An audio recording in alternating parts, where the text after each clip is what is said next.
Okay start అయిపోయింది చూడు. ఇంకా దేని ఉంటుంది చెప్పి. ఈరోజు గౌరవ మందకృష్ణ మాది అన్నగారికి గతంలో కూడా ఎలక్షన్ టైంలో కూడా అన్నగారు ఆంధ్రప్రదేశ్లో బేడ బృందంగా సమస్య జరుగుతున్న అన్యాయం పైన తనదైన శైలిలో 2000 సంవత్సరం నుంచి కూడా గతంలో కూడా సర్టిఫికేట్ ఇప్పించి కనివినియని రీతిలో ఒక ఉపకులము మాదిగ తర్వాత ఉపకులమైనటువంటి బుడగజంగము అన్యాయం జరుగుతుంది. ఇక తెలంగాణలో బుడగజంగం నుండి ఆంధ్రప్రదేశ్లో ఇక రాయలసీమ ప్రాంతంలో బుడగజంగం సర్టిఫికేట్ ఇవ్వకపోవడం ఏంటి అని చెప్పి ఆ రోజు లేవనెత్తడం జరిగింది. దానివల్లే మాకు సర్టిఫికేట్ అక్కడ ఆంధ్రప్రదేశ్ రాష్ట్రంలో అప్పుడు కర్నూలు జిల్లా కలెక్టర్ ఆఫీసును దిగ్బంధం చేయడం వల్లనే ఉడుములు ఉత్తలు నక్కలు పిల్లులు అన్ని తీసుకొచ్చి చరిత్రను దిగ్బంధం చేసి కనివింపు చేసినాకనే అప్పుడు ప్రభుత్వం తీసుకొచ్చి అప్పటి ప్రభుత్వం కూడా గౌరవ ఇప్పుడు నారా చంద్రబాబు నాయుడు గారు ముఖ్యమంత్రి ఏ విధంగా ఉన్నారో అప్పుడు ప్రభుత్వం కూడా ముఖ్యమంత్రి వర్యులు నారా చంద్రబాబు నాయుడు గారే కాబట్టి ఒక కమిటీ వేసి ఆ స్టీరింగ్ కమిటీని నిజ నిర్ధారణ చేసిన తర్వాతనే మాకు సర్టిఫికేట్ ఇవ్వడం జరిగింది. బుడగజంగం ఎస్సీ సర్టిఫికేట్ అని కూడా ఈ సందర్భంగా నేను తెలియజేసుకుంటున్నాను.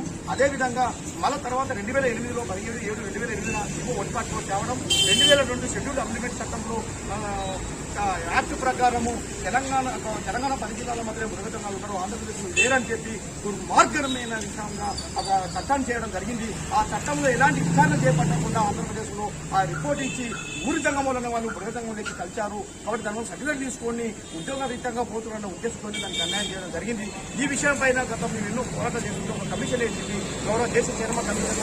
ఆ కమిషన్ కూడా పోయిన ప్రభుత్వం అయితే ఇప్పుడున్న ప్రభుత్వం కూడా అదే గతంలో కూడా టీడీపీ హయాంలో మేము పోయిన వైఎస్ఆర్ 2 హయాంలో ప్రభుత్వాల హయాంలో విచారించి నివేదికను ఇవ్వడం జరిగింది. ఆ నివేదిక ఇప్పుడు కేంద్రంలో ఉంది. కాబట్టి గౌరవ మందకృష్ణ అన్న గారి దృష్టికి తీసుకురావడం జరిగింది. ఎలక్షన్ల టైంలో కూడా అన్న గారు అన్ని శాఖలు అంటే జాతీయ commissioner schedule commissioner committee number అయినటువంటి రామచంద్ర స్వామి గారికి దృష్టికి వెళ్ళి అదేవిధంగా కిషన్ రెడ్డి గారికి దృష్టికి హోంశాఖకి ప్రిన్సిపల్ సెక్రటరీ గారికి అందరికీ డేటా పంపించడం జరిగింది. అదే ఎలక్షన్ తర్వాత మరీ ఇప్పుడు అన్నగారిని కలిసి